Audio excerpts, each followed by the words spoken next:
सोहम asset managers के founder और CEO Sanjay Pareek हमारे साथ मौजूद हैं। इनके पास 30 वर्षों से ज़्यादा का अनुभव है।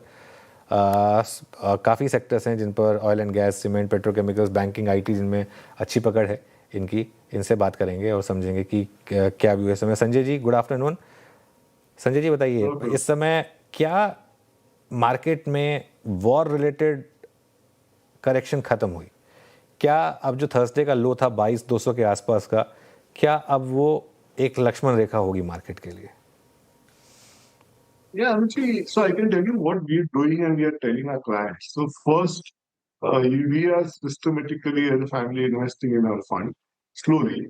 And we are telling the same to our client कि slowly and steadily आप exposure increase कीजिए because you never get great entry point and great news. There is uncertainty and honestly none of us know that what will be the end solution. But only एक है कि ये बहुत लंबा नहीं चल सकता whether it is 10 days 15 days maybe a month and the whole logistic bottleneck is so high that कोई तो सोल्यूशन निकलना पड़ेगा and as said today that is not clear but the stakes are so high that even US will at a point want to budge down a little bit and get a resolution. So हमारा framework यही है कि ये बहुत लंबा नहीं चलेगा because you need to have a framework.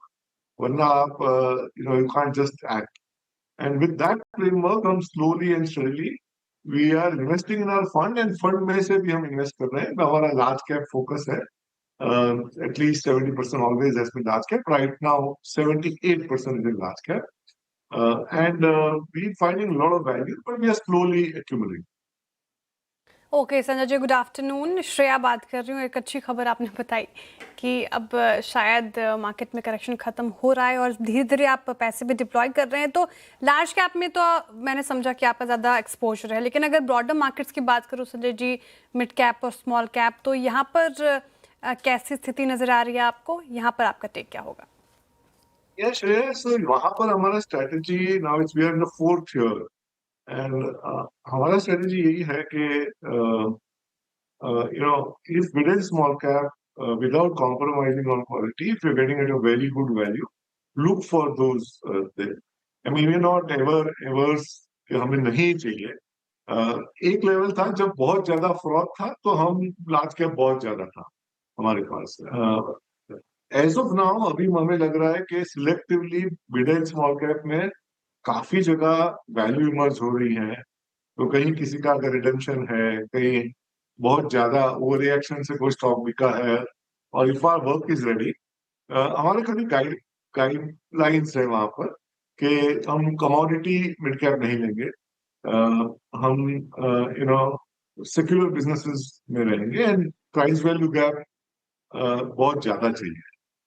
And then if that quality, I mean, the whole thing suffices, then hum log definitely are open to participation.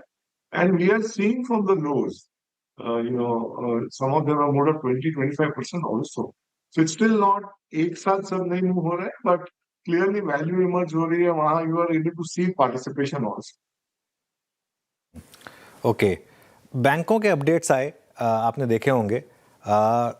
कितना भरोसा करें इन अपडेट्स पर, क्योंकि शायद अभी इकोनॉमी पर असली इम्पैक्ट वॉर का आना बाकी है, लेकिन बैंक निफ्टी 61,000 से करेक्ट हुआ 50,000 तक. क्या अब लार्ज बैंकों में वापस पोजीशन बनाने का समय है क्या? Yeah, so we are into all larger banks. हमारे पास ICICI, Axis, SBI and HDFC Bank, all four put together, I think 26-27% है. And then Canara Bank भी है. So एक है कि इंटरेस्ट रेट्स बॉटम हो गए, ये तो कोई सवाल ही नहीं है. It's just that when will the interest rate rise? It depends on inflation, whether it is sticky or not. और आपने अभी रिसेंटली कवर किया बहुत अच्छी तरह से. But interest rate cycle is definitely bottom. वो clear है. So as we move up, it will actually benefit them, the banks, in terms of the spreads and NIMs.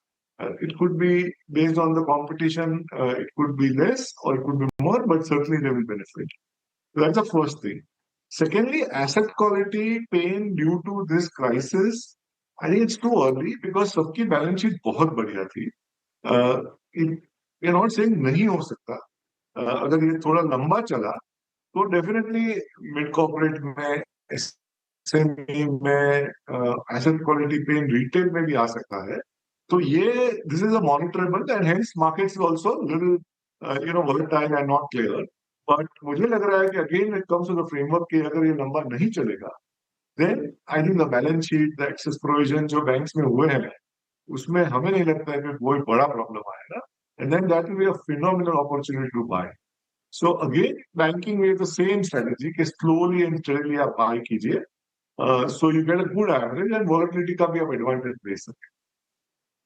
Okay, तो संजय जी, बैंक्स के अलावा अगर आपने अभी कहा कि धीरे धीरे निवेश बढ़ाना चाहिए बाजार में, तो बैंक्स के अलावा और कौन से स्पेसेस में आपने रुझान, अपना एक्सपोजर जो है वो बढ़ाया है? तो श्रेया, हमारा ब्रॉड व्यू है and this is now fourth year the domestic overweight global underweight. ये थीम थी एंड उसमें today we are overweight on discretionary, जहां नियर टर्म पेन हो सकता है बट वैल्यूएशन बहुत कंफर्टेबल है. Financials is what we like overall. Banks where we are mild underweight. NBFCs we are overweight, so there we like. Telecom is what we like. We also like capital goods. Cement में near term oversupply है, cost push inflation आएगा, but अभी valuation बहुत comfortable है, तो large cap cement and हमें पता है कि शायद cost push inflation आएगा, but valuation बहुत comfortable है.